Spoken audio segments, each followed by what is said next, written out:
If you're looking at value for money, you're going to pick watercress and lettuce. I'm going to get a really big salad for not a lot of money. But if chicken is your favorite thing that goes on that salad or steak, and that makes you happy, then you should probably put that on the salad, even if it's going to cost more. One person might say, well, I really enjoy the value for money that makes me happy. Yes, but by your own admission, your favorite food is not on that salad. So I think happiness is in entrepreneurs and even in business students is grossly, they say they want it, but then they will behave in ways that don't maximize it. Welcome to Corporate Warrior, the podcast that brings you the best advice on how to improve your health, optimize performance, and maximize productivity. With your host, Lawrence Neal. This podcast is brought to you by HitUni.com. HitUni.com are a provider of amazing online courses for high-intensity training qualifications. HitUni comes highly recommended by the best in the field, including Body by Science co-author Dr. Doug McGuff, Discover Strength CEO Luke Carlson, and trainer and founder of Bay.com, Drew Bay. It was founded by my friend, author, and longtime personal trainer Simon Shawcross, who's also been a guest on the podcast. Simon has 15 years experience training clients and has supervised over 15,000 high-intensity training workouts. Using knowledge from experts like Skyler Tanner, Dr. James Steele, Dr. Ellington Darden, HitUni is a goldmine for learning everything to do with high-intensity training. The courses are delivered online through the website, where you can learn via a variety of multimedia materials at your own pace. There's online support and a discussion forum where you can share ideas and ask for help. To learn more about high-intensity training and improve my own results, I started their personal trainer course. The content is amazing, the courses are really easy to follow, and each section is organized into bite-sized chunks that give you a real sense of achievement after you complete each one. I should also mention there is a DIY course. So this is the course for you if you're not necessarily a personal trainer, but you want to learn more about high-intensity training and how to implement it for maximum benefit in your own exercise regime. To get your exclusive Corporate Warrior 10% discount on any course you purchase, simply head on over to hituni.com, that's HITUNI.com,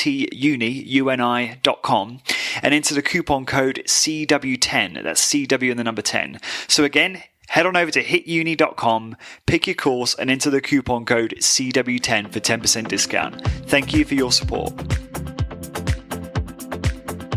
This episode is brought to you by ARX, the most innovative, efficient, and effective all-in-one exercise machines I've ever seen. I was really impressed with my ARX workout. The intensity and adaptive resistance was unlike anything I've ever experienced. I love how the machine enables you to increase the negative load to fatigue target muscles more quickly, and I love how the workouts are effortlessly quantified. The software tracks maximum force output, rate of work, total amount of work done, and more in front of you on screen, allowing you to compete with your previous performance to give you and your clients real-time motivation. The ARX uses a computer-controlled motor to give you the exact amount of resistance your clients need 100% of the time. This means that the resistance can never become dangerous, is intuitive and simple to use, and can provide you with all of the results you and your clients are looking for in a fraction of the time. ARX is highly effective and efficient in delivering all of the benefits of exercise, including increased strength, muscle mass, cardiovascular conditioning, bone mineral density, and injury recovery. As well as being utilized by many high-intensity training trainers to deliver highly effective and efficient workouts to their clients, ARX comes highly recommended by world-class trainers and brands, including Bulletproof, Tony Robbins, and Ben Greenfield Fitness.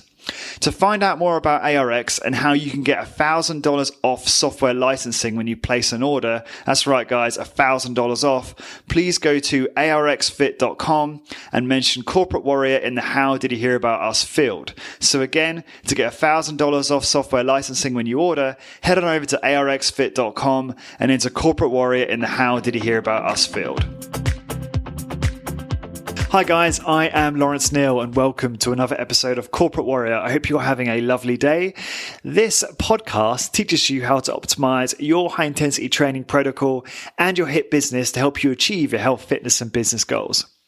My former guests include people like zero carb world record holders Dr. Sean Baker, rarely interviewed high-intensity training experts like David Landau and Doug Holland, very well-known health and fitness giants like Mark Sisson, Rob Wolf, and Ben Greenfield, through to people like Dr. Doug McGuff, Tony Jeffries, Dr. James Steele, Luke Carlson, Noah Kagan, and many, many more.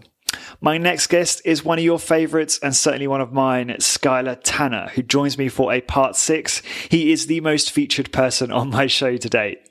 Skyler is a world-class personal trainer, owner of Smart Strength, an exercise facility in Austin, Texas, and speaker at many well-known health and fitness conferences like PaleoFX, Ancestral Health Symposium, and the 21 Convention. In this episode, we talk about how Skyler managed to grow his business from 32 sessions per month back in October 2016 to 84 sessions per month in November 2017. We dig into exactly how Skyler is able to sell a HIIT business by never talking about HIIT. We dig into extreme detail in exactly how Skyler attracts new clients. He's managed to systematize and standardize many of the systems and processes within his business, which has made him much more efficient and effective at attracting new clients. We talk about why it's very important early on to establish your values and your personal mission statement, and much, much more. For all of the show notes and links for this episode and all episodes, please go to corporatewarrior.org.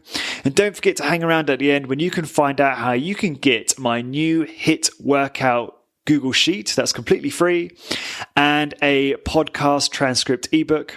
And now I give you Skyler Tanner. Skyler, welcome back to Corporate Warrior. Happy to be here.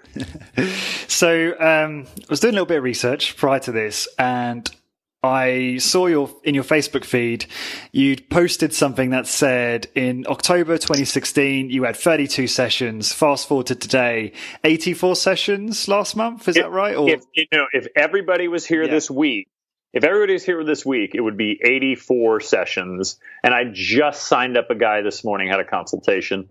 So 85 sessions if everybody was here next week. I mean, I'll look at my calendar and, that's how it goes. But some clients are in, some clients are out. But if everybody was here, it'd be 85 sessions next week. Congratulations. That's amazing. Thank you. Yeah. It's been very interesting because I've never sniffed that number of sessions before, let alone, had been experienced that amount of work. This guy, Nate Green, who you may or may not have come across his work before, he's a good writer. I mean, fantastic writer. He certainly leveraged social media and making money online really well. But he talks about most personal training is like glorified part-time work. And it's like, for most people, I'm 1,000% certain because I'm in a saturated market here. But it's clear if you know how to do it, it's full-time work and it's a real business. And it's amazing how once you're there, it feels like just a great. So first of all, I made the joke too on Facebook about does anybody think I'm actually an introvert? My friends who've known me for a really, really long time. And the answer is everyone's like, I have 100% never thought this about you ever. And I thought I was just an introvert because, I recharge by napping, right? I don't need being with people. I love it. I'm energized by it. But at the same time, I need to just take a nap, which just might mean more of the point that I'm a dad. Just naps is what we want. And so the joke I made after that was my entire self story is a lie. So once I embraced the fact that the thing I really am good at, nobody chases me out of bed to do what I do in the morning.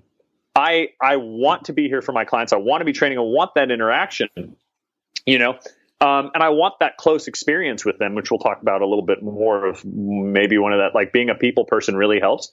I cannot tell you the number of times my clients have seen me cry, for instance, but at the same time, they've been in my life for 13 years, There's going to be times where we have very close, they're sharing something very personal with me, very up close and personal with me. And that sort of trust is not easily earned. There's a line that Doug McGuff said when he was at Greg Anderson, one of my mentors, his funeral. And he said, all of these people are here for this guy who was a personal trainer. He goes, you know how many of my patients are going to be at my funeral? Probably none. So I might have saved their life, but I didn't change their life. And there's a large difference.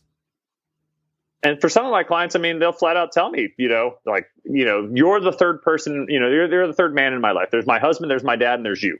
But I get basically my job all day long is to tell dad jokes and give the right amount of information around exercise, anatomy, physiology, and continue to refine the system that I've built over the past year for delivering my service. And it's a great thing.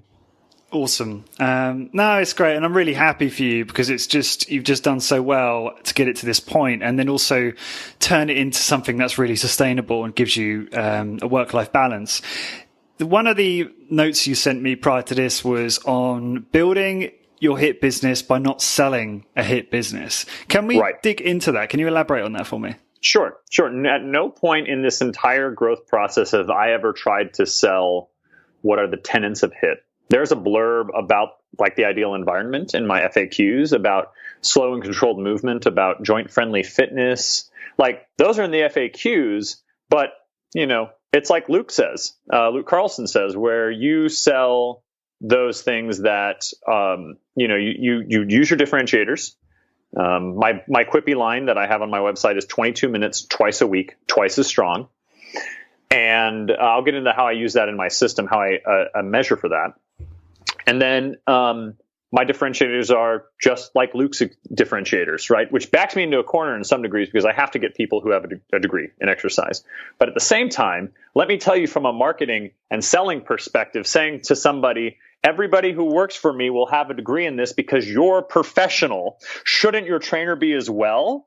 The wonderful, well, yes, yeah, absolutely. My trainer should be a professional. It's such a tasty cookie. People they buy it up.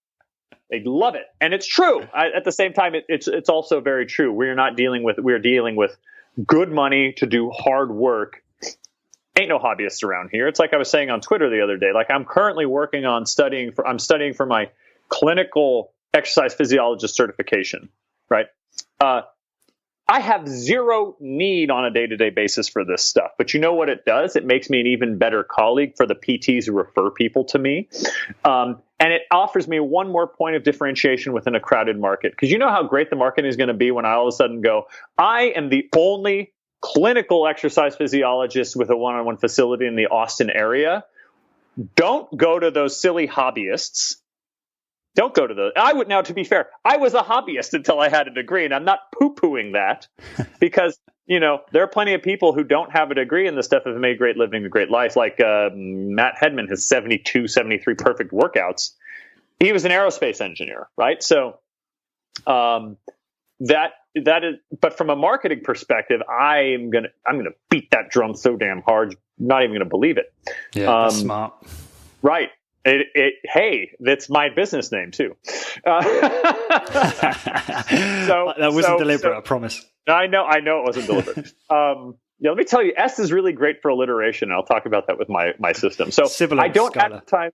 Oh, there you go. So I'm not. I don't sell I'm not like we move really slow. I don't even like when I teach the strength training side of things. I don't even we're going to move 10-10. We're going to do this because Arthur Jones said so. We're going to do this because Ken Hutchins said so. We're going to do this because Doug McGuff. Fuck all those guys in the nicest way possible. None of my clients know enough to care about what they've done. Instead, they want to know what my business can do for them. Right? That's all they care about. They don't care about the philosophy. They care about the philosophy as far as it gets them the result. So why I do what I do is simple. My why is very, very simple. It's taken me a very long time to come to it. And I can thank my mother for it inadvertently. We've talked about my mother's death and how tragic that is. But look, strength is the currency in which we live our life. And you don't know how valuable it is until you lose it. Simple. So that's why I sell strength. And that's why I measure strength as the independent variable for everything we do. I blind clients to their time under load. I really don't care about time under load. I care that they get to fatigue. I care that they move in good form. I care that they avoid joint sensitive positions. And I have lots of different tools with which to accomplish the task. Sometimes I count reps. Sometimes I don't. Mm-hmm.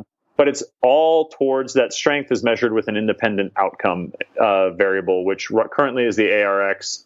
I use that as a static strength test for an upper and lower body, but I'm working on something else in the meantime to use instead of that, because I'm being a little bit too much of a researcher and saying, well, that's too similar to a leg press, even though if you look at the data, if you do dynamic work and you test statically, the static test underrepresents the actual magnitude of the strength change, which I sell as, look, that means it's real. You have this on your worst day and you have much more on your best day. Right. Right. So clients buy into that. And, if you poke around on my Instagram, you see how that looks in practice, right? Clients see this, all of a sudden they have this beautiful graphical readout where they've got 200% stronger. They eat it up. They send it to their family members. They send it to their friends. They say, look how much stronger I am. Yeah. Right. I love that. And this is an interesting point because, we know that so long as you're reaching failure, regardless of load and almost regardless of time under load, you're probably going to get what you can get to an extent. And that a lot of these things don't really matter. And it's interesting because I currently train my girlfriend, and sometimes I get really, I used to get really stuck in kind of the hit principle mindset. And I would say things, it's like she would go, how much better did I do? Or how much more resistance did I move? And I'll say things to her like, oh, that doesn't matter. What matters is that you go to failure. But I was actually hindering her progress and motivation by saying that, because what was more effective was saying, so long as her form's great, obviously the form is really important, but so long as that was really good, when I told her, you know what, you did extra 25 seconds time under load, or we did this level of resistance and you improved by this much, that was so motivating for her. And it's trying to find those buttons for people, right? Right. So I have clients who quite literally could not care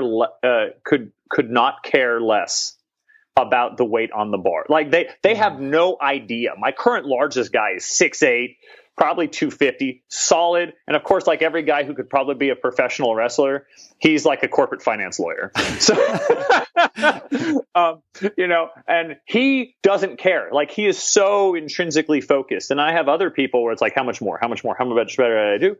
And that's fine. Like train. It's like you say about physicians, treat the patient in front of you, train the client in front of you. But I always caveat it by saying, look, there's going to be some fluctuation to this stuff. And that's why I use an independent measure, because you're going to have ebbs and flows within your day to day, your week to week, month to month, whatever.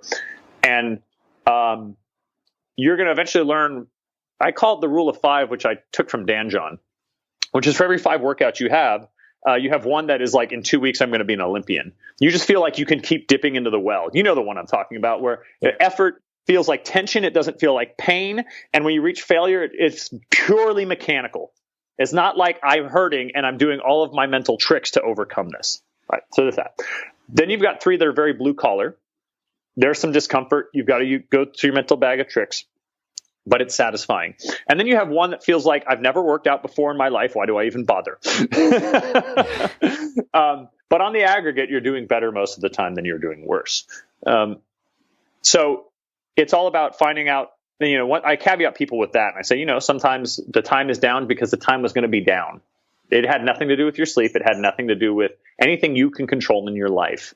And if you're going to do this, that's my other sales pitch. I go, so far as we can, there's no fitness interest to live on. You can't just like get in really great shape and then, just it pays you a dividend every month of health.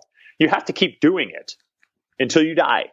So, I want people to focus on that long term and to understand that there's going to be ebbs and flows, but the habit, I'm starting to think what's more important in the long term is that pushing your physiology. It's like Zickerman said, we're just pushing around energy systems. It is kind of that is like, I think it's about the delta from your average, how far you can push yourself away from that, on a semi-regular basis. It's like fasting. Constantly fasting is a bad idea because that's starvation. But those strains, those stressors periodically pushing you away from that and making that the habit is where the value is more than the purely quantifiable stuff. Yeah. Talking about Adam, I watched that video today that you put on your blog about are you too old? Blew me away. That 90-year-old lady who's training in his gym, she looks amazing. Like she does. She looks like she's 60. I have my old 90-year-old. And that was I talked about. I think I talked about her in that same post, or maybe I did. You did. I did. Yeah. So Grace, she's hilarious. I trained her just this morning. Yeah, I've always trained older individuals, and maybe that's helped me to kind of formulate my worldview around my business as far as what I want from it. But yeah, I mean, that is the fountain. It continues to be the fountain of youth, but you have to do it. Yeah, I've actually saved that blog post in a tab on my browser to just send my dad. I'm always sending him like trying to send him compelling stuff to get him to start doing resistance training. Sure. It's probably completely pointless, but one of these days. So back to your point, back to this discussion point around, build your hit business by not selling a hit business, which sounds counterintuitive, but I think the listeners are starting to understand what we mean by that. It's interesting because I was interviewed on NorCal Strength Studio, and one of the guys asked me, I think it was Oliver, asked me, how do we make high intensity training mainstream? And I'm like, and now I'm thinking I could have gave a better answer. And my answer would have been, stop selling HIIT.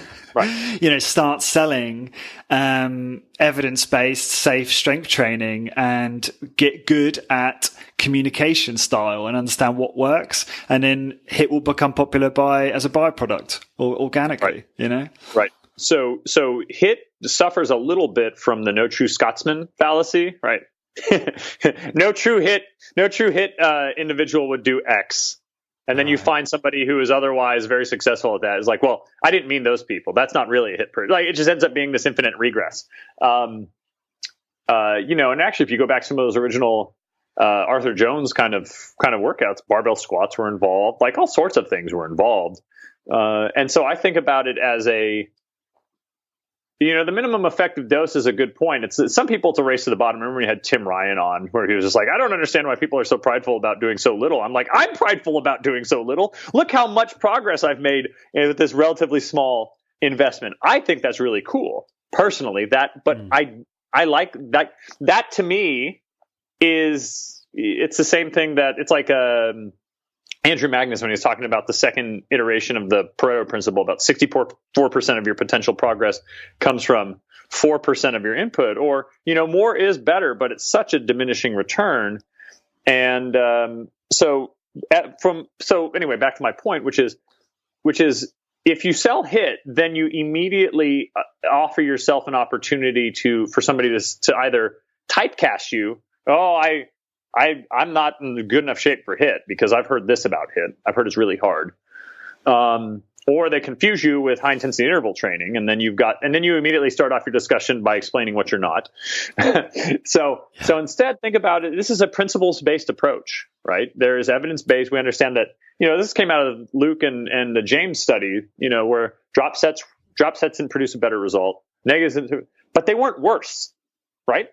Right. So they didn't produce a worse result. So if you want somebody who wants a near-death experience, you can either A, say, oh, it's not any better than just going to fatigue and we need to do this way because whatever. Or B, you can say, cool, let's do some drop sets. And, they're not it's not better than going to fatigue, but let's do it. Let's have at it and change that affect. It's like how Luke Carlson has gotten in with all the marathon runners in Minneapolis. Now he enjoys running marathons, but what he didn't start off by saying was, "You are so stupid for running marathons," which is how the HIIT acolyte would start. Oh, why the fuck are you doing that, you shithead? Why on earth would you do that? You're an idiot. You're going to ruin your knees. Yeah. Instead, maybe you should say, "Oh, hey, that's cool. Hey, did you know that?" That are you doing any? Then the next question would be, are you doing any strength training? And more often than not, it's no, I just run. Then the third thing is, hey, check it out. If you do just a little bit of strength training, your max speed endurance goes up, and you become more resistant to injuries. And I'm sure you've had injuries, and they'll sort of nod their head, yes. So now you've taken what you do, and instead of devaluing what they do or what they like to do, you instead say, here's how my service can provide value to the things you find important in your life. You are not making a judgment on what they find important. You are instead saying how what you do can help improve the things they find important. Yeah, no, that's a great point. And it's, Yeah, it's strange though, because a lot of people don't seem to have that ability to. It's empathy, isn't it? At the end of the day, they don't have that ability to empathize, or maybe they get locked into the hit paradigm and can't empathize with these different types of people with different interests. Well, once you're a confidant and they see that you really do have their best interests at heart, then you can start having discussions about like running volume and how, they should spend more time on quality workouts rather than just racking up the miles if they want to improve their performance. You can start to have that discussion instead of starting with a directive. Yeah.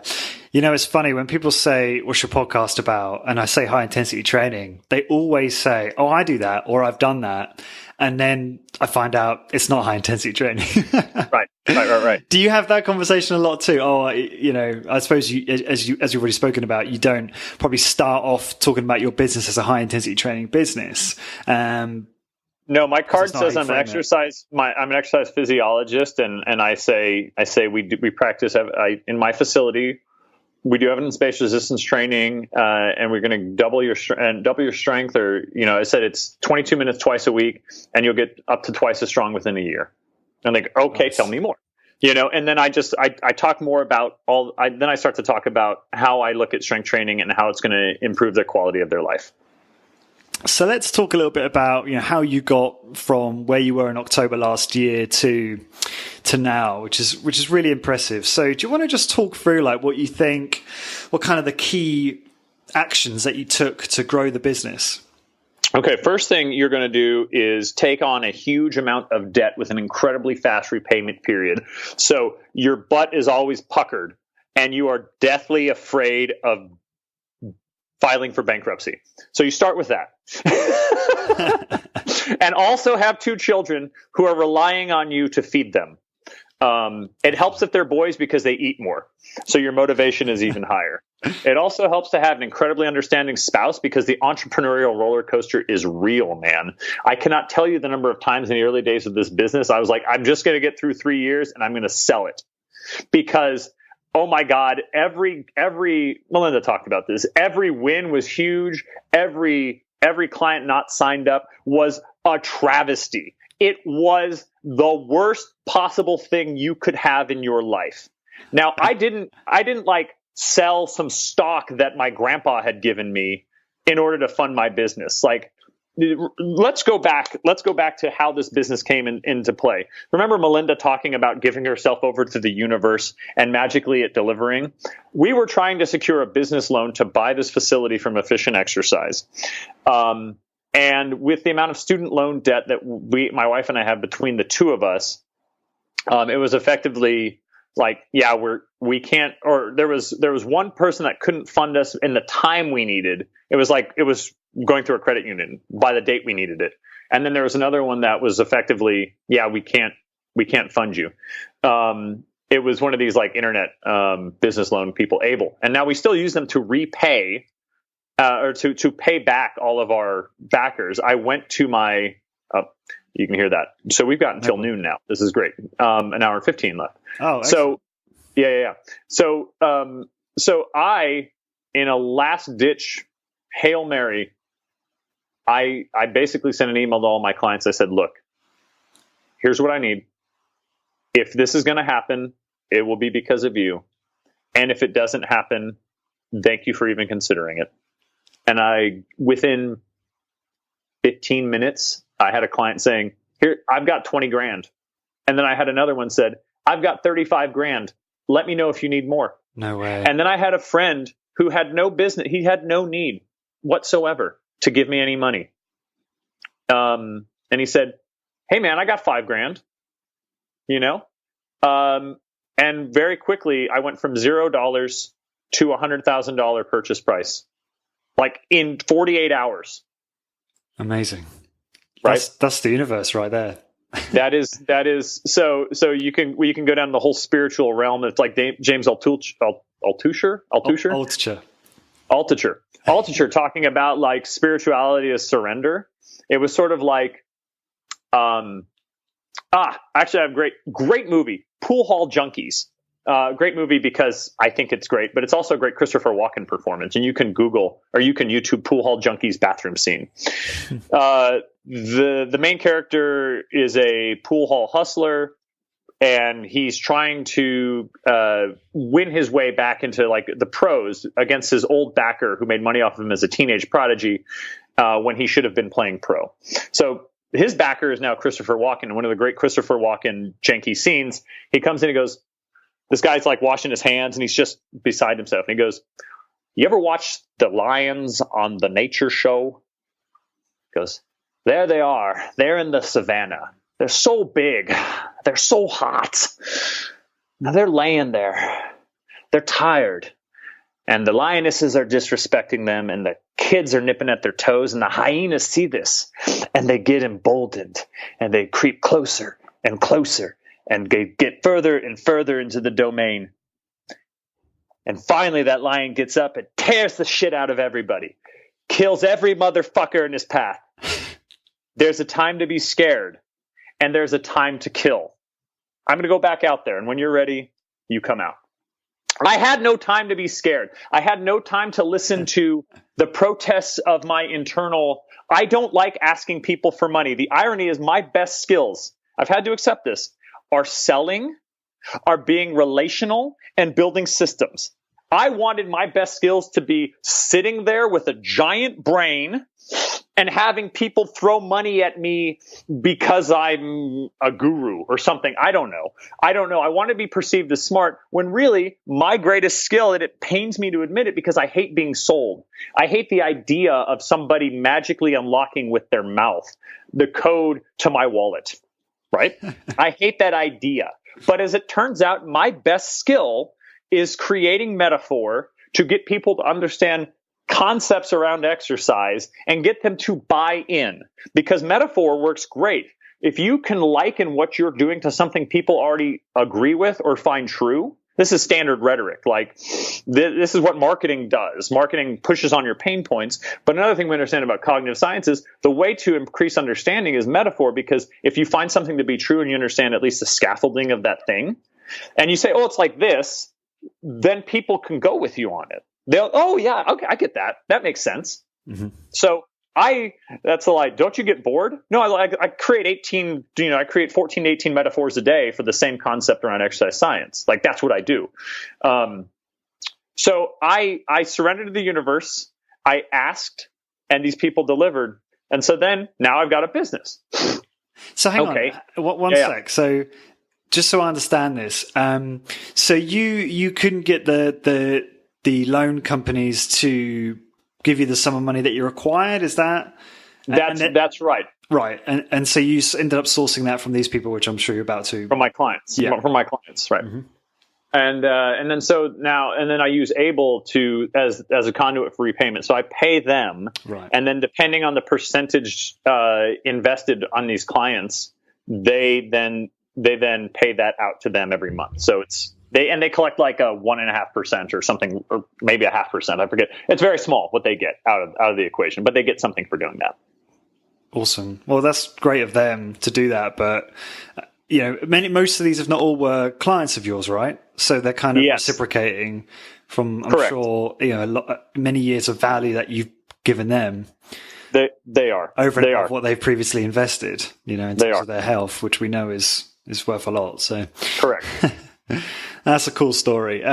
Did you just want to elaborate on what else? So that was obviously the start, and that was kind of law of attraction taking place to an extent. But you were in a moment of almost desperation. You got mouths to feed. Finances are limited, and that was a fantastic decision to obviously send that email out and do that. Yes. So what happened after that? We get the money. Mm-hmm. We pay. We sort of signed the everything we needed, and then I got some clients to pay a year in advance, and then I took out half of my IRA, which wasn't drastic or wasn't huge, but then we took out some more short term. Like we had to continue taking on money in small doses here and there, because those early days, as I said, 32 people. And I had hired a company called Sweaty Services to do my email marketing, social media marketing.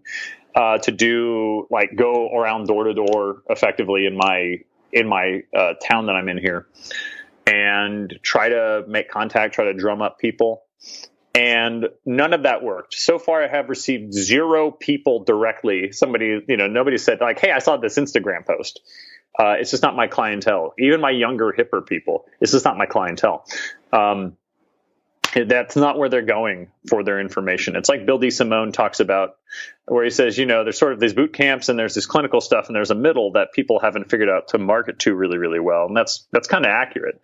I mean, I get a lot of people who come to me from like Orange Theory Fitness, which is a HIIT facility, but it's all cardio and some like TRX, but it suffers the same problems of like frantic, crazy intensity, or lots of wear and tear. And people eventually go, that's a scene that's not for me. Okay. So I'm continuing to go down these avenues and learn what doesn't work for me. I got a lot of traction in a little blurb in a local paper about my grand opening, which was actually 3 months after I opened. And then it just became creating relationships. My wife works with the wife of a physical therapist who's a mile away, and he's referred a couple people to me because they need a handoff. They need a non-idiot to send people to when they are done with their allotted physiotherapy, right? So insurance says you get 12 sessions for this, and they need somebody to say, hey, here's what I was doing. Here's what I would really like them to keep doing. So it's on my website. It's post-rehab, right? And I thought also at that point, to try to differentiate myself, I'd include some other kind of certifications and things of that nature. But it's never really changed my service offering as much as improved my clinical reasoning, if that makes sense. In other words, if you walk in the front door and you don't have a limb hanging on by a thread, or you've just come out of surgery and there's a very specific, the physical therapist wants me to keep doing this, then everybody goes through my initial 8 weeks, which I call Start Smart, because alliteration is amazing. Everybody start smart here, which is it's just known routines. It's like learning the system. But I start off with a pre-strength assessment, that static strength assessment, and then we gradually work up to doing 6 to 8 exercises: leg curl, leg press, chest press, dip, pullover, row, lumbar extension, gluteator, rotary torso, that sort of thing. Nothing amazing, right? Mm-hmm. And then after that initial 8 weeks, we retest their strength. And then I go, look how much better you are. And then they're hooked, right? And then I say, and then I'm going to introduce you to my customization criteria, which is just the 4 questions that Luke Carlson has his trainers ask people every 12 to 20 sessions or whatever it is. But then I ask them, I say, what are your goals and have they changed? And if it's a goal that's kind of non-specific, like I had clients earlier this year who wanted to hike Machu Picchu, so that was a known endpoint, and I can, so that was known, that was in time. If the outcome wasn't found in time, I asked them, what will that look like when you achieve it? Do you have any muscle or joint issues I need to know about? Now, I ask people every time they come in, any aches, pains, otherwise I need to know about, but I reiterate that here. How has the intensity of the workouts been? That's the 3rd question. And then the 4th question is, how else can I be of service? And then the caveat says, I'm not making you crepes, but let me, if there's anything else I can do for you, let me know. And so then we make tweaks based on that. Now they are a partner to the customization process. And I make tweaks and I explain it, and I said, depth is where the gold is. We don't make changes willy-nilly. But if we're going to make a change, we're going to give it time to we're going to go take it through its teething and figure out if this is really helping you or if we can find a better solution. We ride that for 8 weeks, and then we 8 to 12 weeks, and then we repeat the process. And after that, there's another strength assessment. The strength assessment marks out, but eventually they have reached that minimum 50%, and I'm just like, all right, I've achieved my guarantee. I actually say that to them when that happens. It's like, and we're good. I am free from my own marketing. And they laugh because now we have a great relationship. So that's kind of what I do. And I have body blades. I have an FMS kit. I have free weights. I've got all sorts of tools because, again, I've never had anybody come in here and go, oh, I thought you might have all MedX. It's never happened. So these are all tools. And I mean, I get it. If once you've done bodyweight training, you're like, all this stuff, and you don't need it. It's stupid. I'm like, well, you can meet people where they're at. And I tell you that getting to failure for some people is a 3-minute endeavor. And they don't feel like they've wrung out the sponge unless they have a long time under load. And others, they can wring out the sponge in 70 seconds. So this is the way to scale it, and make it accessible for people where they're at. If you're training someone and let's say their time under load is like 75, 80, but they might say that they're done, like their muscles are done, but they don't seem that exhausted. Is that typically a sign that actually they could have done better? They would have been more suited to a longer time under load? I mean, maybe. And also, when a client knows what that, Doug calls it the pop-up timer, when they know the feeling, sometimes they don't get there, and I'll look at them and I'll be like, did you get there? And they're like, I'm like, okay, we'll do a second set. Like, right. This goes back to my point about, like, if you're orthodox, then that heresy, you should have done it in one set. My point is kind of, well, you start with one because it's first. And if you can get it done in one, awesome. And if you need two, you go to two. Yeah. I think it's almost too simple. I'm like, well, let's start with one because that's the first. And most of my clients are hard enough workers, have enough motor control, and have enough wherewithal of their body and space that they can get a high effect from one set. But oftentimes they do multiple exercises, right? So they get plenty of mechanical work. And I've also, effectively by using that absolute measure of the strength outcome, it seems to, well, first of all, it solves my OCD. Like, if you have to standardize the time under load, and you have to standardize the workout, and you have to try and standardize all these things, if what you're training on is your measure for improvement, right? You have to. That's the only way to get apples to apples. But if you use something that people are not practicing, and that will only ever be the test, then you have a lot more freedom with the protocol to meet the person where they're at. Now, it's still going to be filtered through. I have principles like on the back end. I already have an operations manual, which is hilarious because it's just me. But I learned, like, it's really hard to when you have people who have been hired to be competent and to be a warm body. It's really hard to then take that warm body and tell them, yeah, that thing you're doing, we don't do that anymore. Right? So the precedent is there from the beginning. Here's what we do. Here are the boundaries. Here are the first 8 weeks. After the first 8 weeks, which is as much for the client as it is for you, I don't know how to motivate somebody who I've never trained before. I don't know what their tells are. I don't know what fatigue actually looks like. As many thousands and thousands and thousands and thousands of sessions as I've done in my entire life with people, I need time to learn who is in front of me. It's like if you came to me, and I was Chip Foose, who's this famous car customizer here in America, and you said, Skyler, I have a car I want you to customize. And I said, great. What is it? And you just shrugged. What do I do with that? I don't know what I'm dealing with. So I need to know what I'm dealing with. And these are all the things that cannot be told. The Start Smart, the first 8 weeks, is to teach me about the client working as much as it is to teach them the system as to how they'll get to their fitness goals. And then after that, knowing the person, knowing how to push them, knowing if I got to pull on the reins versus step on the gas and kind of whip the horse a little bit. I can't know that from a consultation. It is impossible. So I have this operations manual. I have this system of both client communication from the initial consultation email all the way out to 8 weeks. I have all of this to keep me on track, but also to deliver the most consistent product possible when it matters. When it's a relationship, once you get to the point where it's genuinely a relationship, it's a relationship. People are willing to give you the benefit of the doubt. They will work with you. They realize you are just as human as they are. But to get there, you have to show that you've got a head on your shoulders, that you value this stuff. And it's amazing to me how many of my clients just tell me about, like, personal trainer they've gone to, like, literally canceling, like, for no family reason. Just they're standing there and go, I can't do the session right now. Or they just don't show up.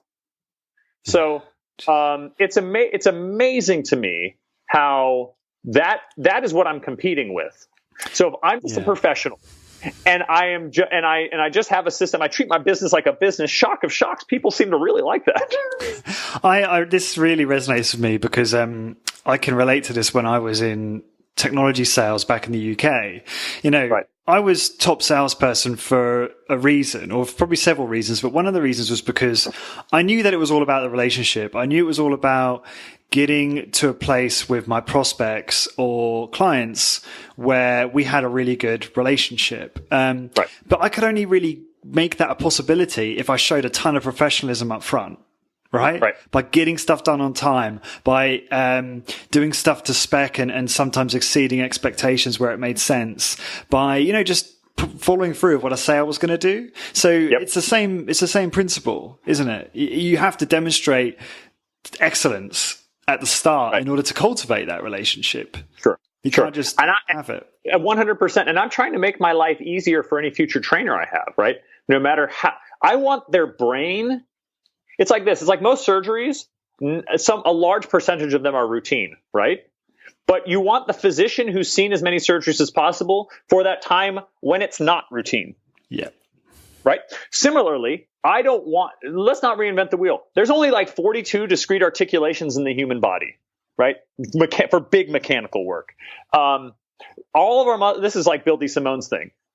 His pithy line was like, if we were paid to work out, if people working out in a gym were being paid, OSHA would shut the gym down because people would be at huge risk for injury.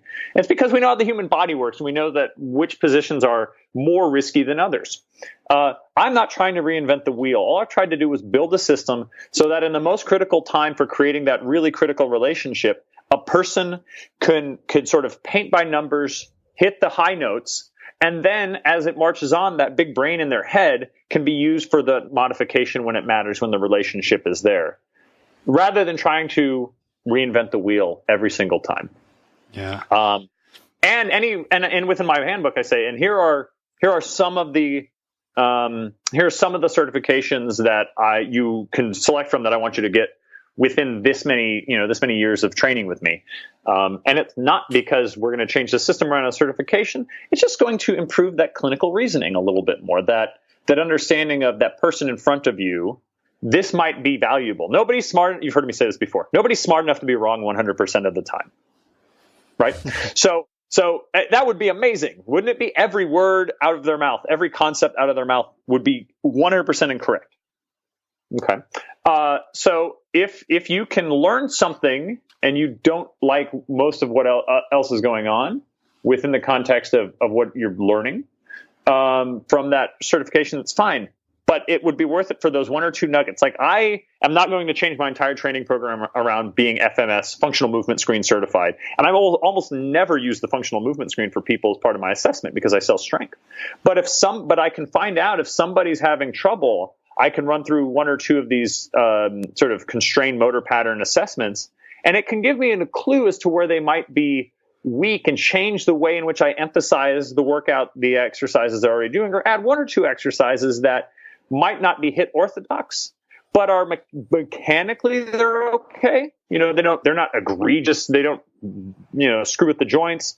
They allow a client to focus on something that they might not be familiar with in such a way that they now can take control of their body a little bit better and then apply it back on the big, valuable exercises. Great. Fantastic. Don't major in the minors, as I say, but sometimes those minors are really helpful. Just to summarize the bit you spoke about regarding marketing. So email, social, not incredibly successful for you, but word of mouth and referral seem to work really well. And here's how I do that. Let me tell you. So the email, I think the Facebook stuff is really good for sort of rallying the troops. If you poke around on my Smart Strength site, I've taken over this now. So I'm like sharing client success. My 52-year-old client who just got married, she's got these I have a photo in her wedding dress. She trains with me maybe 6 times a month. And you could see where her spinal erector group ends in her thoracic spine. She's not freaky lean, but it's a really good lighting photo. I'm like, oh, by the way, look at Henley and look how great she's doing. And oh, by the way, she's 52 and has had 3 kids. So it's like rallying the troops. It's celebrating my client's success, right?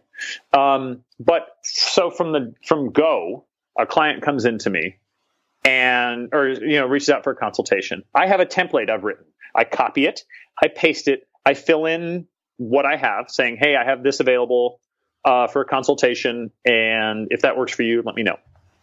And then I have a second follow-up confirming that. And then they have the consultation, and I have a slide deck that I take them through to keep me on the point more than anything, but also to hit the high notes. Here's what we do. Here's why it's valuable. Here's why we focus on strength. Here's the process. And I take them through 4 exercises in the initial consultation. And then I learned this from Jeff T, because I don't want to butcher his last name, Tom Zaleski, I want to say, maybe I'm butchering it, at Max Strength in Cleveland. Sorry, Jeff, because Jeff has offered me a lot of advice. Then I finish that whole slide deck by, how would you like to start? And then I sit back and I shut up and I bite my tongue, actively bite my tongue because I want to talk. And I just shut up and I wait for them, because as he said, he who speaks first loses. Anything they say can be countered by you. If they have an objection, you can counter it. But if you keep talking, you offer yourself, you give them things to counter. So you just shut up and you let them, and you say, how would you like to start? And I bite my tongue and I wait. And then if they ask about pricing, because there's no pricing on my website, he also said, don't put pricing on your website, because I'm in $1 million market. Price is an object, but not really. I'm comparable. So when clients ask, well, how much is it if they're price shopping me, I go, it's comparable to anything else you'd find in the area. And that seems to be enough. So I bite my tongue and I wait. And and I don't advertise once a week. I mean, I say I want to see you once, no more than twice a week, that Luke Carlson line. But on my website, 20 minutes twice a week, twice as strong, because people can get twice a week. But they need basically to read Body by Science to get once a week. It sounds like snake oil. It sounds like once a week, that's impossible. Or did you ever see There's Something About Mary? The movie? Yes. Yeah. Right. So the guy's selling 7-minute abs, and somebody goes, well, why not 6 minutes? 6-minute abs? That's impossible. You can't get an ab workout in 6 minutes. Right? It's like so that. They can't go there. They cannot. There's no way that's possible. Once a week? How? This can't go there. So you said, but they can go to twice a week, because there's enough in the literature and the bodies they've heard twice a week. They can go there. They will go there with you. So I sell twice a week. And so, and if they need to move back to once a week, they can. But most of what I've sold in the past year has been twice a week. And for a lot of people, they cannot summon the gut-busting, miserable intensity to maximize once a week.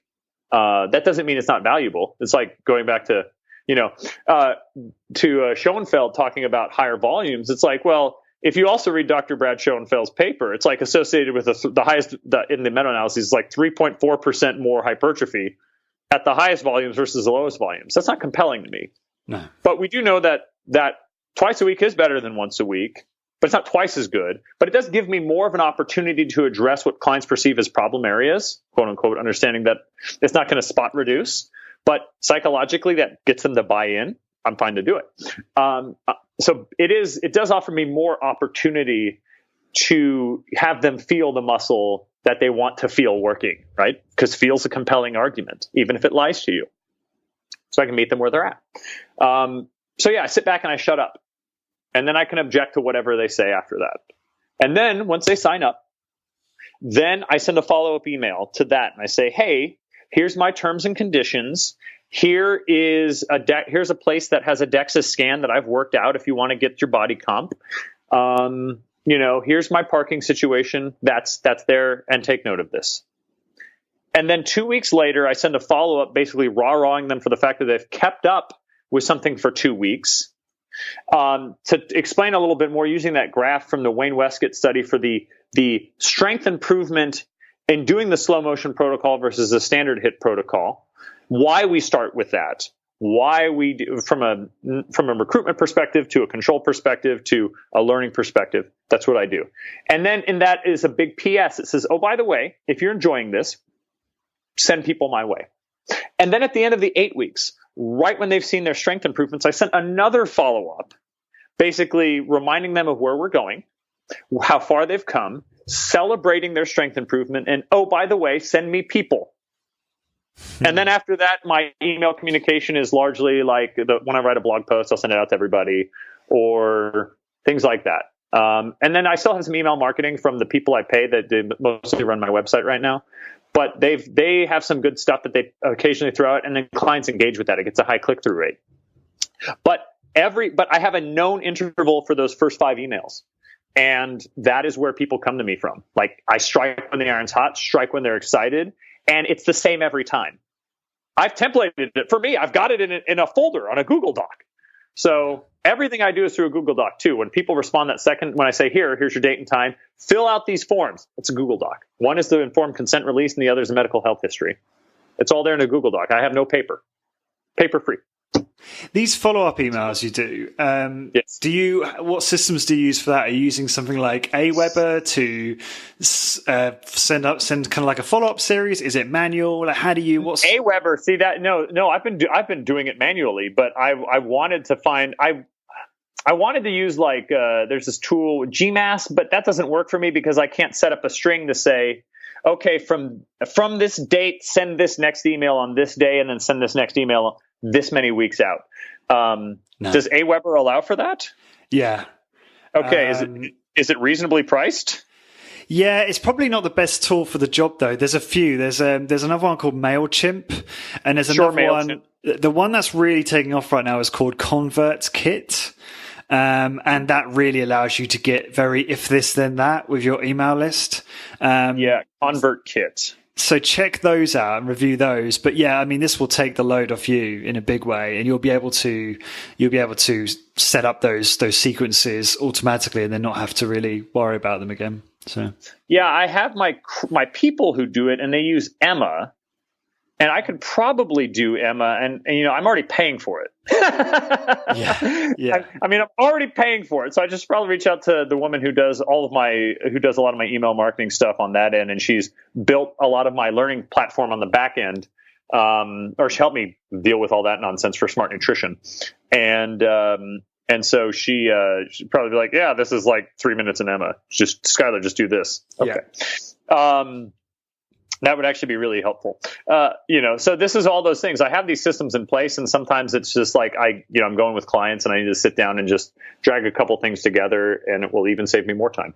So that's what I'm doing it manually, but that's 20 minutes and a weekend away from being automated. Yeah. I just want to underscore something here. I think it's really important to stay manual as long as possible in the beginning to save money, because it's so easy. And I'm in a similar boat. I mean, obviously different type of business, but it's so easy to spend money and buy services for everything rather than doing it yourself. And sometimes it makes sense, and it depends where you are and what it is, like where you are in your business.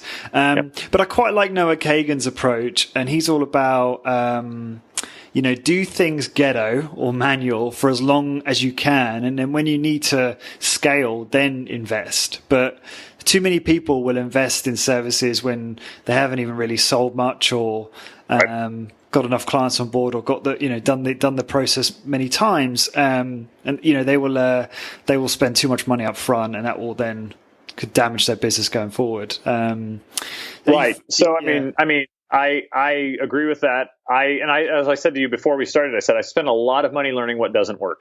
I don't consider that a waste though. Like, it's just not a waste. I'm not spending it again this year, so I've learned my lesson. Yeah. And Google Sheets and Google Docs, it's all free, Yeah. I use Google's, the G Suite, so I have to pay for it, but that's paltry, Yeah. Okay. But yeah, I mean, so it's slightly modified. I use all my clientele. I literally operate my business off my phone. I pay for MindBody. So on the first of every month, because I do a monthly charge. Yeah. I everything hits my account, and I just go through and I rectify to make sure I didn't miss any auto charges, like an auto charge that came due, like the last in the series, rather than a contract that marches out to infinity. And I just rectify. I just open up the first 3 days of sales from last month and this month, and I look through and I go, oh, I missed this person. Oh, I missed this person, and I just click through, and it takes me 10 minutes. No big deal. Excellent. I love that. I love elegant solutions to things. I'm happy to pay, and I'm happy to pay for it. Like, I've been paying for MindBody, and it's funny to see how when the money hits my account versus how much actually, or sort of the amount of I'm charging versus what hits my account. But you know what I don't have to do? Do it myself. I don't have to. That's the joke I make with clients. They're like, "Ooh, you're doing 84 sessions. That's a lot." I go, "Well, first of all, I can't bring work home with me. Y'all aren't going to be hanging out on my kitchen table waiting for me to train you at the end of the day, right? Like, I have automated as many things as possible. So it truly is McGuff's six-figure lemonade stand, right? It is, to the extent that it could be, it is the six-figure lemonade stand. And if you do it, I talk to my friends who are much better at it, you could probably get closer to a seven-figure banana stand. It'd be slightly more complicated, a few more moving parts, but it seems like you can get pretty close to that if you do it right in the beginning. So I'm trying to head off what I saw as problems with scale when I was at Efficient Exercise, and some of those, frankly, were no fault of anybody there. Like, at one point, we had a guy leave in the middle of the night and take a bunch of clients, and it was a mad scramble to get somebody to replace it. Like, it was heinous. It was not fun. And so, how do we start with a non-solicitation, because if you're a personal trainer, you need the work. It can't be a non-compete. A non-compete means you can't train anybody within 50 miles of me. That's your livelihood, right? Yeah. It is what you went to school for. So it'd be a non-solicitation. The clients are my clients. They're not your clients. And so operations manual right out of the gate, expectations for how you're going to behave, the systems you're going to employ in the first 8 weeks. I've already spelled all of this out for my trainers. And then from the marketing perspective, I'm trying to take it off their hands with that email series, making it automatic so they can focus on the client trainer interaction. I've got a couple more marketing things I'm going to try, because I've got all these great visuals. I'm going to use a blurb, and I'm going to make a client success like coffee table book. And it's just going to sit right here in my waiting area. And I'll have a PDF version online, I think, but I'm going to make it, and it's going to be success at Smart Strength, because S is the best letter for alliteration. Success at Smart Strength. And I'm just going to have some different clients, whether it's my 90-year-old in her strength improvement, whether it's a client of mine who's been with me for like 13 years, but she and her husband just went and like did this awesome bike ride, and she did almost no specific training for it, but she, outstripped every one of the women who were training with her, to the woman I shared also recently, the secondary progressive MS, 60-year-old woman training me for a year. We added bone mineral density. Her neuro PT is so impressed with her posture, and her neurologist is just like, give me as many of his cards as you can. Oh, wow. Really? Yeah. Oh, yeah. Yeah. Doctors are not impressed by anything. Basically, I mean, that it's a structure that's built around prescriptions. So when you have somebody who makes progress to that degree where they are asking for your business cards, that's not bad. Yeah, that's significant. That's awesome. You've talked a little bit about, obviously, process systemization and standardization. Can you just elaborate on that? And have you brought any trainers on yet, or is that the near-term plan? Is it? We are actually, my wife and I were going to sit down and kind of look at what that number needs to be, how many sessions I need to train or have as a client, sort of stable before I can hire somebody and pay them what I've, like I said, kind of painted myself into a corner needing somebody with a degree in this stuff. But I do have a prospect, right? I'll be interviewing with her next week, early stage, just kind of, and she, if it works out and everything lines up, I would be the weakest member on my team, which is pretty great. Just surround yourself with professional ass people. And the other thing, if I could, and I've also found, at least in my experience, like women with children in these roles, or not women with children, women with children get shit done. Like, there's just no lollygagging involved. Like, my CPA doesn't have children, but she's super professional. She is like on point. She's not going to let me run into any tax issue. Like, I've been audited by the IRS through no fault of my own, and she was a bulldog. So she will be my client forever. And she's one of the people who says, like, I'm her third guy, right? And then my lawyer is also a bulldog and super awesome. And I don't email her because it costs me $50 every time I do. But she's so good at what she does. So that might be another idea, is if you can find women in your sort of stable of ancillary team members. My CPA is not on my team, but it helps to keep the lights on. That's not a bad idea. I love guys, right? I'm sure there's a whole mess of guys going, oh, this is men's rights. And like, well, maybe, but I've just found really great success with women who don't have all the time in the world, right? There are other things vying for their attention because what was it? Pareto's second law is the complexity of the task fills the time allotted. That's Parkinson's law. That's Parkinson's law. Okay. Yeah. So there's it's a better one. It's I forget the jazz musician. I'll have to find it, but you can look it up, which is, don't give me time, give me a deadline. Right. Right. Don't give me time. Time, it's Parkinson's law. Give me a deadline. And so I get things done because I have to be a dad at night. I can't waste time. That's I love that. It's so simple, but it's so true. And you have spoken about this in some of your really good productivity blog posts. When you've got responsibilities like you do, it automatically makes you very, very selective and effective because you pick the things to do that are the most important. And even with me, you were like, look, Lawrence, I can't do this podcast. I can't do your slots because you have to be like, prioritize your client time because that is where the money is and that's how you're going to keep your business going. And I really respect that. And I think it's easy for a lot of people to, perhaps who don't have those responsibilities and stresses, to park the most important stuff to do something that's a little bit more fun and not as important. So well, I've also, if you ask all those long-term friends of mine, I have an inbuilt disposition for pushing back against social pressure. I have no problem saying no. Oh, really? I have never in my life had no, I don't have a problem saying no. Right? If it doesn't fit my value set, which we can go into that because there's that my blog post about that. It might be, if it doesn't fit the value set, that litmus test, I'm just like, nah, no. Like, so this directly will not probably bring me any new business, but what it does help? It helps me clarify my thinking around things. Mm-hmm.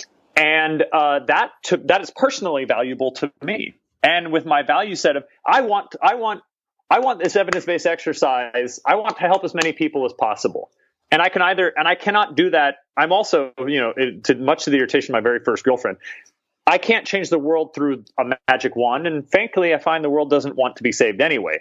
But if somebody wants, there's so much you can get out of resistance training. It is so unbelievable. It is the fountain of youth. If this podcast can help somebody just get over those early speed bumps to being a little bit more productive in their business, I love that. That is so valuable to me. So that's why I'm happy to do it. It fits my values in that way. Yeah, I agree. And, for you to generate business off the back of this show in the short term is obviously quite unlikely because of the location. Although, most of my audience are in the US, it's a big place. And your clientele probably don't listen to my show. Where I do love the whole idea of creating content like this is the indirect opportunities it offers you and I. So the people that listen to it, the other entrepreneurs that listen to it, the relationships that come out of that, and then the opportunities that arise out of that, which are completely, often left field. So that's pretty cool. Good stuff. Okay, so. Just going on, I just want to go into this whole thing about values, which you hinted at just now. You wrote a blog post about a personal mission statement. Can you talk a little bit about that and why you decided to implement that? Okay, so my first ever mentor gave me this business book. Brian Tracy, I think was I want to say it was by Brian Tracy. Yeah, I'm familiar. Right. And he's there and he's in there in a blue striped shirt and red suspenders. And he's just and none of it was useful. None of it, because I was just a trainer. Literally, I moved to Austin. I did the back of the envelope calculation. Well, if I work this many sessions at this rate, I'm going to make this much money. Cruising. This is great. I didn't reach that number ever working an efficient exercise. So, that was funny. That was also humbling. And, but then more importantly, one of the things that, your kind of standards, it's silly, but it's true. So you can do all the right things. You've talked about this, and you can have your mission, your vision, your values, your avatar, and all that other stupid business bullshit. I'll say why it's important here in a second, but you can have all that and fail, right? There's no graveyard for all the people who did everything right and still failed that you can go and look at. Instead, you get the loudest individuals with the most YouTube videos talking about fuck work-life balance. You got to be cutthroat, entrepreneur. That's Gary Vaynerchuk. If you don't know who I'm immediately talking about, you've got to do this. You got to do this. You got to do this. Not that there isn't value. Again, nobody's wrong 100% of the time. But if you don't have a true north, if you have not clearly defined your true north, you can get distracted by shiny things in a service offering, but you can also get distracted by shiny things in a affect. Well, maybe I'm not being bulldog enough. Well, maybe I need to do this more. Well, maybe I need to do that more. And that might not be how you function best. Again, talking about what your actual strengths are, which is a great Gary V line on the opposite side, is like triple down on your strengths, rather than try to turn your weaknesses into strengths. Because now sometimes those weaknesses are strengths, right? It's just it's in a different domain.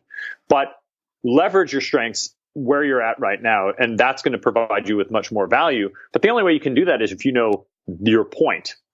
So a business mission, vision, value, your why, helps keep you from doing shiny things, right? The joke is, hey, we're pretty good at replacing knees. Maybe we should get into doing brain surgery. Both of it's medicine, right? This is where kind of what Luke talks about, just doing resistance training and not getting into diet or things of that nature.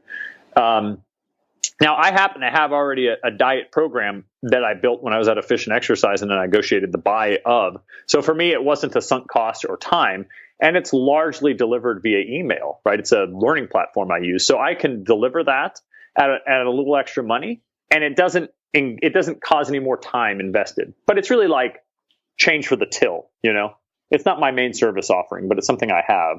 So I don't get distracted by trying to make that any better. Save for like grammar, syntax, things of that nature that clients catch. But by knowing my true north, my why, which I don't know if I said it during the podcast here or before the podcast, but again, my why is strength is the currency in which we live our life, and you don't know how valuable it is until you lose it. So that is why I do what I do. That's why I want to build strength in people. That's why I use strength as a measure. It also happens to be much more plastic and changeable as based on the literature. You can gain or lose a lot of strength and not have a significant change in lean mass. It's just slower. It's a much more of a canary in a coal mine. So strength. That is my why. And everything I do is around. So within the business, that is everything I'm trying to do is help clients get stronger. And then personally, the business is around quality of life. I don't want, on one hand, I need to eventually hire people, because if you are the business, you don't have a business, right? Yep. But at the same time, I don't think I'll ever want to totally get out of the business. Luke Carlson still works in his business. $3 million a year entity still works in the business, right? Does Luke still do personal training? 3 days a week. At least that's what he told me on Facebook. Oh, he does it. He does it to offset his base salary, but also to lead from the front. He's still engaged. He goes to each one of his 3 locations as 1 day a week there. And that's leading from the front. Like, he's not just a CEO who's totally hands off the business. He's hands off, he's hired smart people to do the things that he's not good at. But he's also still engaged in the quality of the service offering. Right. So that's the best way to take the temperature. He's a practitioner, as Gary Vaynerchuk would say. He's a practitioner. Well, Matt Hedman told me he referenced the E-Myth Revisited, which is how I'm thinking about my business. I want to build it to be like a franchise, hence with the systems, even if I never franchise it, because it's gonna reduce the headaches and it's going to improve my quality of life. Totally agree. Right? Yeah. Right. So, but if the opportunity does come to open that second or that third location, then it's like a stamp. You know what you need, where the previous headaches are, and you know how to make that. You know how to just make that as painless as possible, given the fact that there will always be pains. And so and for me, it's a bit like LeBron James. Since you're a basketball fan, for those of you out there, LeBron James, the joke is he's always been trying to get back to the feeling he had, a camaraderie he had in high school with an NBA team. Right. And so, talking about sort of spirituality and philosophy, the story of the Odyssey, like the Iliad and the Odyssey. The Odyssey, Odysseus leaves Ithaca, goes to the Trojan War, and spends all this time trying to get back to Ithaca. Why even go in the first place, right? If you're just going to end up back, because now he's different, which means Ithaca is different, even if Ithaca itself is exactly the same. So, you venture out in life to figure out all of the ways in which you can be changed to make better of maybe something that you had earlier in life. So the vision I have for my studio is very similar to the first place I worked at. But of course, as far as systems and processes and what we deliver, it's very different, even if structurally it might look a little bit the same. And I'm also fortunate too that in my stable, I have CEOs who have many locations, multi-millionaires. I have former, individuals who sold businesses that were all over the world, right? They had many, many locations. And the funniest part about all these guys is a bit like the Mexican fisherman parable. I don't know why it's always a Mexican fisherman parable. There's two of them. There's the one where the CEO, Harvard MBA, comes and eventually talks about building the giant fishing fleet. And then eventually he can just retire as a fisherman in that small village, right? That's the joke. Or the other version I've heard recently, I read in the happiness book I was talking about, is, basically you're really smart. Why don't you become an investment banker? Because if you become an investment banker, you have all this money, and then you retire and just fish in the village. And it's like, okay, well, this goes back to something else. It feels like entrepreneurs undervalue happiness. And there's an entire book about this. It's from actually a guy here at University of Texas who's in the business school. It's called, If You Are So Smart, Why Aren't You Happy? Interesting. And it goes into the way, and like literally the first sin is undervaluing happiness, and how individuals will, he presents the three genie problem. If a genie, or three wishes problem, if a genie presents to you and says, well, I will grant you three wishes, and one of those wishes is not every wish for all eternity. Often it's some version of like fame, fortune, and, health, right? But then if you ask these people, if you survey these same individuals and you ask them, like, what's one of the most important things in life, they always say happiness. So why did you wish for happiness? And I think it's because happiness is not a state. It's not like an iPhone. It's not a tangible thing.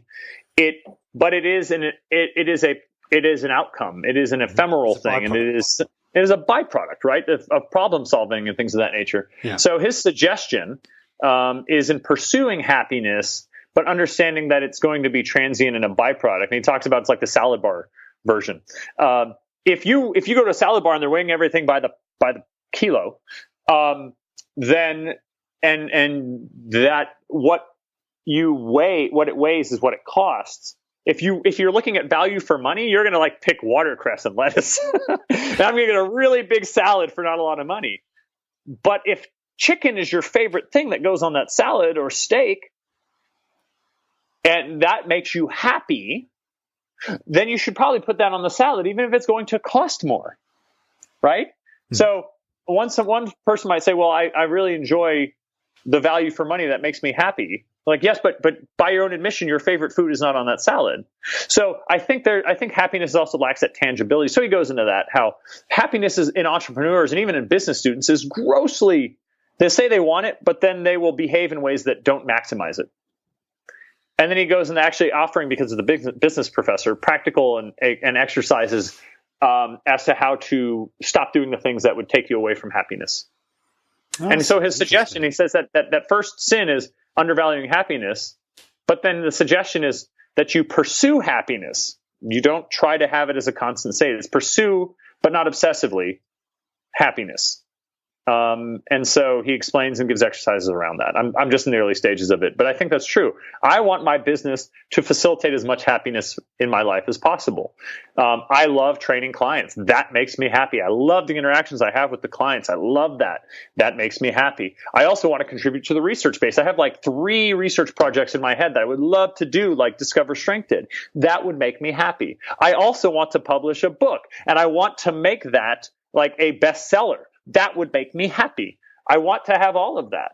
And so knowing that those are the things that I enjoy doing, That's my component of my true north and my personal mission statement as to how I can help the world and help those people here. So yeah. I check on that constantly. I have no problem saying no to things that don't fit that. So it's all impact related from what you said there. Those three things. It's all about having a big positive impact on the world. Is that? It's having it's about impacting people where they're at, and hopefully that helps. It's like the rock in the pond. If my interactions with somebody can help improve their actions with somebody else, and whether that's health or fitness, being useful, it's a MoveNet line, be strong to be useful. It's like, well, yeah, exactly. Like, that's the point. If I can make somebody strong and all of a sudden their life is easier and they're able to help people, whether it's their family or coworkers or things of that nature, that is what I want. Like, that's what drives me, right? That's the reason I roll out of bed at 5 and I don't snooze. Are you kidding me? I'm up and I'm in the shower. Yeah, that's cool. And this is good because you can use this kind of thing as a compass when you make decisions. That's exactly what it's for. There's so much seduction, especially if you watch YouTube a lot about, being an entrepreneur and all this type of thing. It can be very seductive and shiny objects are everywhere. So having something like that as a compass really helps you to focus on what's important and what's actually going to deliver you ultimately more happiness. It was a dangerous word, but like you've already described, it is a transient state, and it's transient because otherwise it has no value. If you're happy all the time. Right. No, you're 100% right. And it's from the book.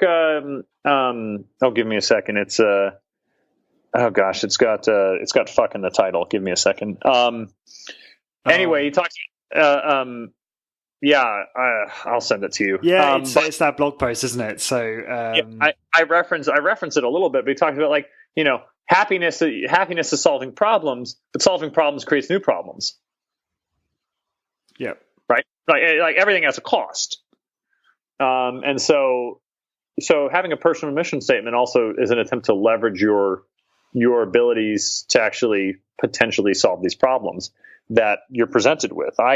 It's like when I learned, am I smart enough to hang out in corporate America? Sure. Would I hate it? 100%.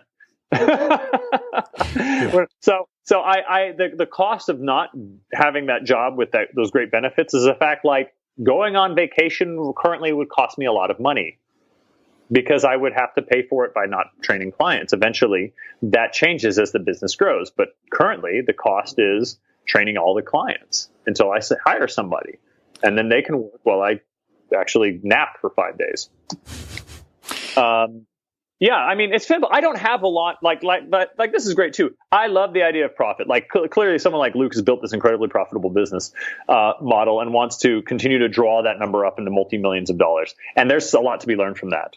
And there are nuggets to be learned from that. But I don't want to mimic that to the extent in which somebody else might. Similar with what Jeff has shared with me from Max Strength, similar to what Doug Holland, who you just interviewed. Like, I don't want to do 120 sessions a week. Like, as much as I enjoy people, that I don't want to be that. Now, to be fair, Doug owns his building. Doug owns all of his equipment. Like, and all of Doug's trainers make really good livings, like north of $75,000 a year a piece in Louisiana, no less, which, for context for the international folk out there, is not the most wealthy state in the union. Very low cost of living. So if they're making that much, they are doing very well for themselves. It's like Zickerman talking about his trainers making deep into the six figures in New York City, which is fantastic, right? Wow. Yeah, I didn't realize that.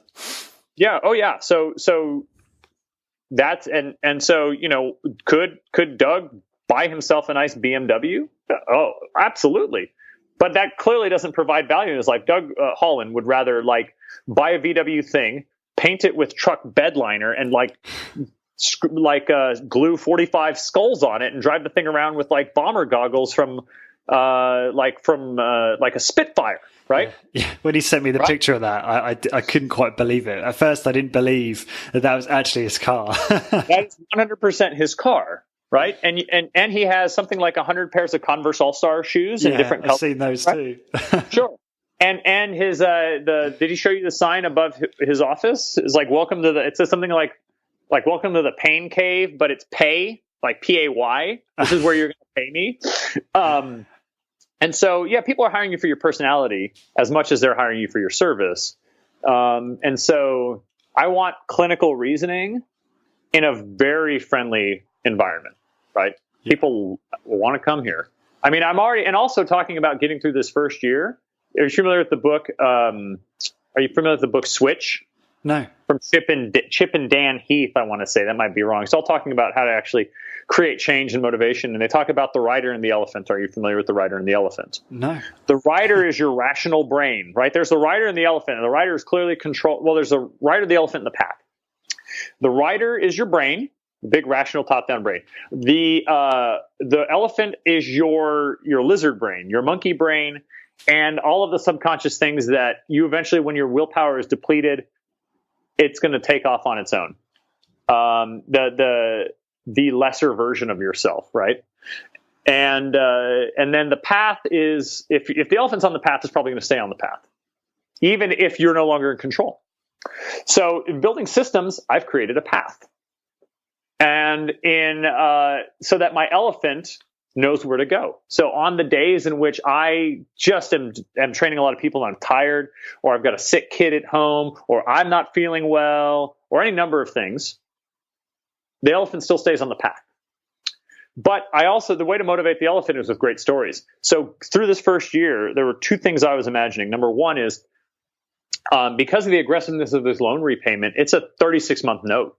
It's a huge number every month that I'm repaying back, right? So I'm imagining the day in which it's paid off, and all of a sudden I have this giant delta of liquid income. I will scarcely be able to believe it, right? But I think about that. And I also think about the fact that that's very tangible, because that's also the month that my son starts kindergarten, and we stop paying his almost $1,000 a month daycare. Right. Right? So all of a sudden, I have what amounts to a third salary in my bank account on that day. But also, I imagine the party I'm going to throw for my clients at the it's very specific, at the South Congress Hotel here in Austin. I know the ballroom I'm going to throw it in. I know how much it's going to cost, because it's going to create an open bar. I'm already rehearsing the story I'm going to tell about the business and the first 3 years. I already know the music I want to have and who I want to potentially hire to play the event. Right? So, and that story, I replay that constantly. That keeps my subconscious towards its true north and getting through some of the mundane day-to-day stressors. But then when it comes to the rational decision making, I have this personal mission statement with which to check any decision I make against when moving the business forward. That's awesome. Now, I do visualization stuff similar to that automatically sometimes, but I think that's great. I was just really curious. Something that keeps coming up for me is, you used to do, I remember, I don't know if you still do this, on skylertanner.com, like online coaching.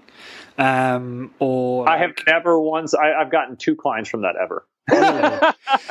because the thing is, like, that obviously can be very lucrative. I mean, you're regarded by some as being one of the best personal trainers in the world, right?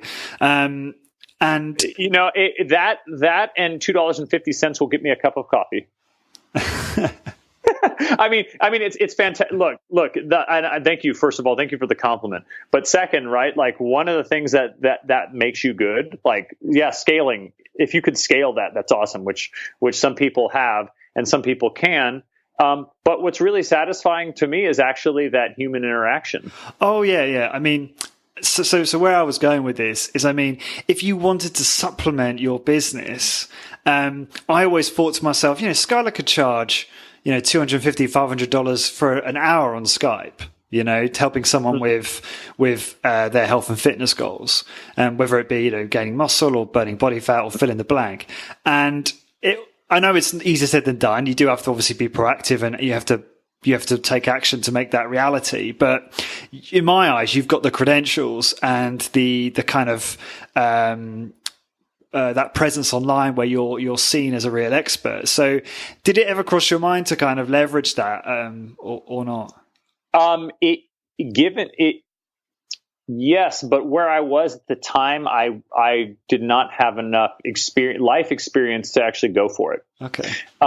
This past year, like I said, having no choice, talking about the nuclear option, I inadvertently, in buying a business, I've given myself a nuclear option. I had to get over the fact that selling is something I'm really good at. But now Impressive. I have so many clients that I don't have time to do that other thing. Right, that side hustle.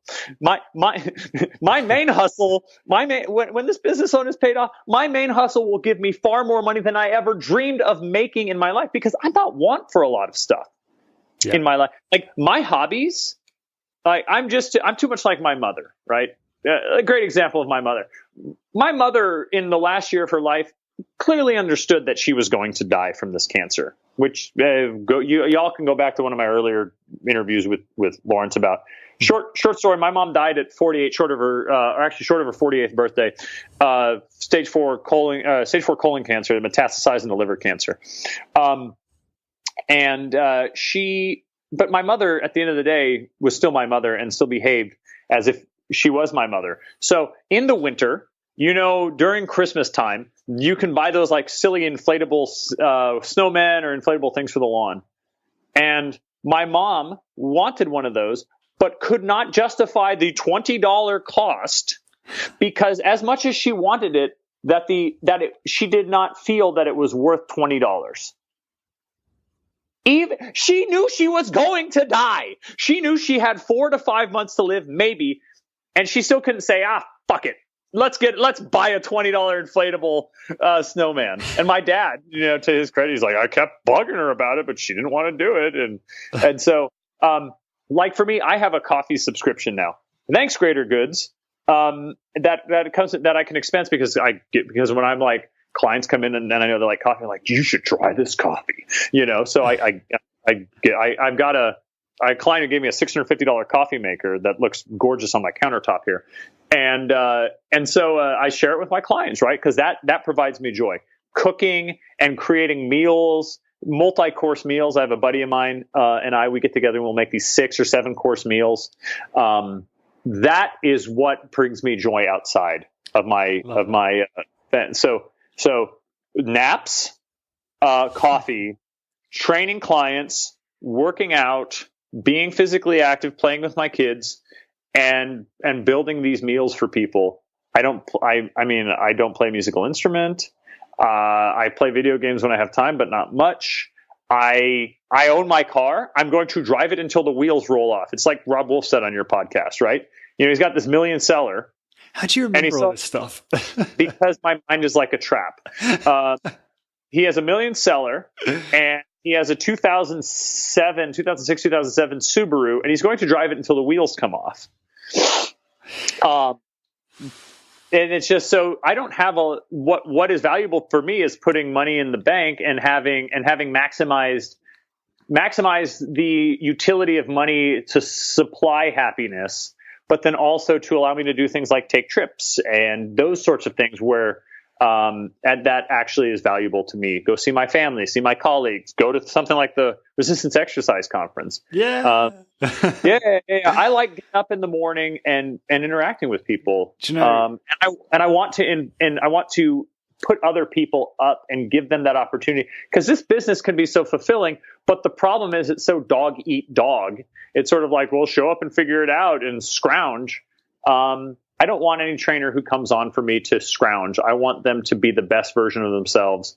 And that means right now I'm putting in the work and I'm training all of the people so that the first person I hire makes me the weak link on my team. And hopefully the second person I hire makes me the second weakest link on my, the third weakest link on my team. Because at the end of the day, I'm still writing the checks. It's still my name it's still my business. But at the same time, I want them to have as much fulfillment. Nobody's going to love your business as much as you love your business. Don't want that. That's impossible. Yeah, your version of success is inevitable, and yeah, I mean our values in terms of what you just said about how you value money and income and things and all of that. It's just so perfectly aligned with my own, especially as I get older. like you were saying there about the things you enjoy. Like I was saying this to Ash yesterday, and she thought I was a little bit mad. And I was saying, like, I just really like a warm shower. And dude, I take baths multiple times a week, like hot baths. I'm like, that's my. That was. Did your family have like a home remedy that was that's strange and weird? Was like, oh, you're feeling sick, Lawrence. Mom's going to do this to me, right? So for me, it was always like a scalding hot bath. For my wife, it's popcorn. Like that, like making popcorn and eating popcorn, just buttered popcorn, was like the family remedy. So eating popcorn in a bath. That's like that must be like the elixir of life in my household. But yeah, it's I don't know whether it's because when we first moved into this place, we're in a colder climate generally at the moment, and we didn't really know how to work the heating, so we were just kind of living in a very cool home. So a warm shower was very was like a treat, and she thought it was a little bit weird saying that, but I think it really makes you so much more appreciative of everything else in your life. Right. I got a few questions that were submitted. Skyler, Have we got time? How are you doing? We got 8 minutes, okay. And when my next client shows up, he'll probably I'll wave and I'll 1 or 2 minutes. But yeah, let's knock them out. Sure. So bit of an unusual question here, but if you were thinking of starting a business based on body weight HIIT only, so body weight high intensity training, how would that look? How do you think about that, and how would that look in your mind as a business model? Like, let's say if you were literally able to go to people's homes and put them through like a body weight workout, what's your thoughts about that as a business? I mean, I feel like a lot of personal trainers are already mobile. You're in a very crowded market. I mean, you're always in a crowded market, but there's a lot of people who do just kind of mobile training. And strangely enough, as much as I consider, obviously you can get an amazing workout with body weight, I'm not sure it would be valued as much. Like the equipment and coming to a place does have seems to add to the value of the service, and having an environment in which people can separate from their work or their home matters. Like that definitely matters. You've heard my pithy line about 95% of the American Vietnam vets who were addicted to heroin in the jungles of Vietnam were clean within 1 year of coming home, because the environment in which they became addicted was not the environment in which they came back to. Right? Or the inverse, Biggest Loser. They lost all that fat at fat camp, and then it came back to the environment that facilitated the obesity in the first place, and most of them regain all that weight because they don't cut ties with the toxic people. They don't cut ties with the toxic family members. They don't change the scenery, either because they can't or they won't. Right? Similarly, I think for some people, it's you being there provides a certain amount of value, but you're coming to them. And it's still in an environment that they associate with so many other things. It's like working at home. It's I mean, you know this. You have to work really hard to create a space that lets you get in the right mindset. Totally. Right. So I think you could have a market. But then again, I think people are going to have a harder time differentiating your service from another person's service because of that whole selling hit. And well, how does that make you different than anybody else?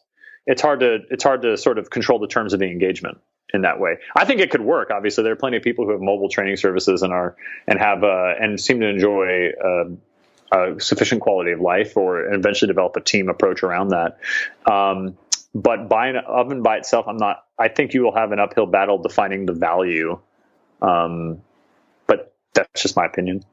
If let's just go with this. If you did provide some kind of body weight exercise service, what would the Big 5 workout look like in terms of body weight exercises? And I suppose it doesn't have to be just in a business context. This could be any sort of training context.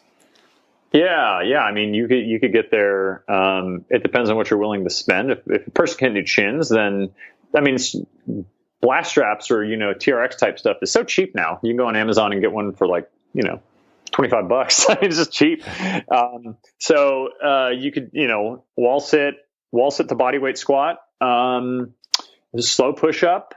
I would then also include some sort of rowing motion, either with a TRX type apparatus or time static contraction on the floor if a person doesn't have one of those. I would include where you've got kind of your arms out to the side and you're driving your elbows into the ground. The Kratos simple row. Yes. Yeah, that's so much harder than it looks. So much harder. I would do a bilateral to unilateral kind of single leg hip thrust, hip thrust, and then a perfect plank.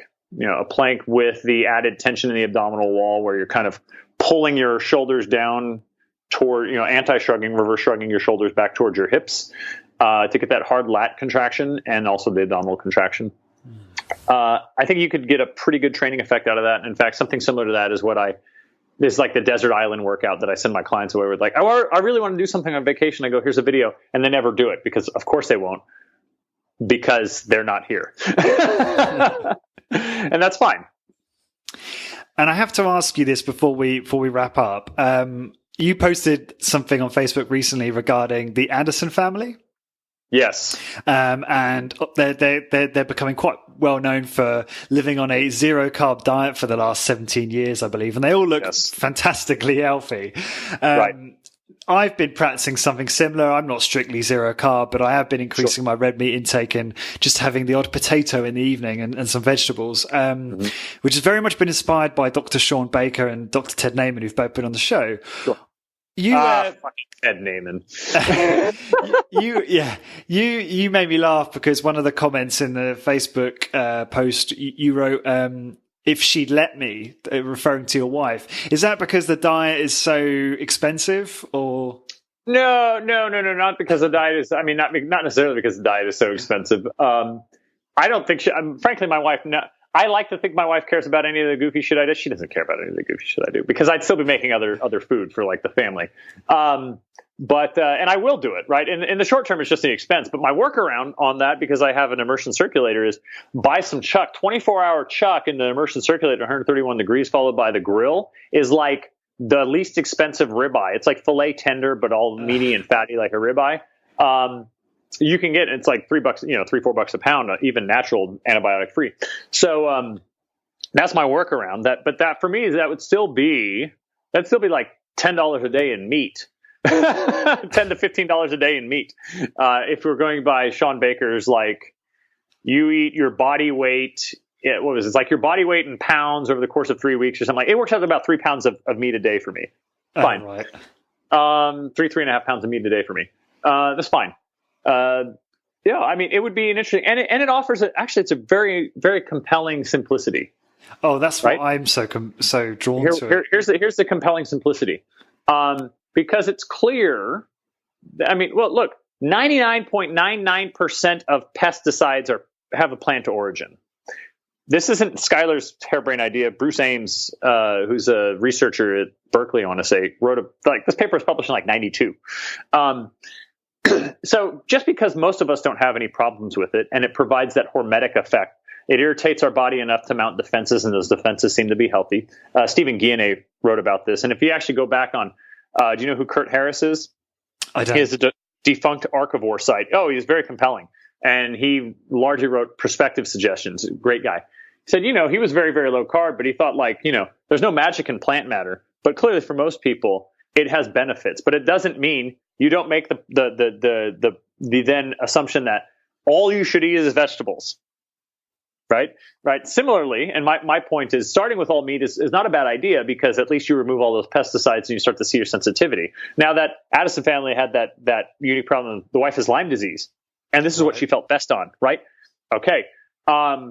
This is sort of like saying, well, if you have cancer and high IGF-1, high insulin, high growth hormone might be problematic.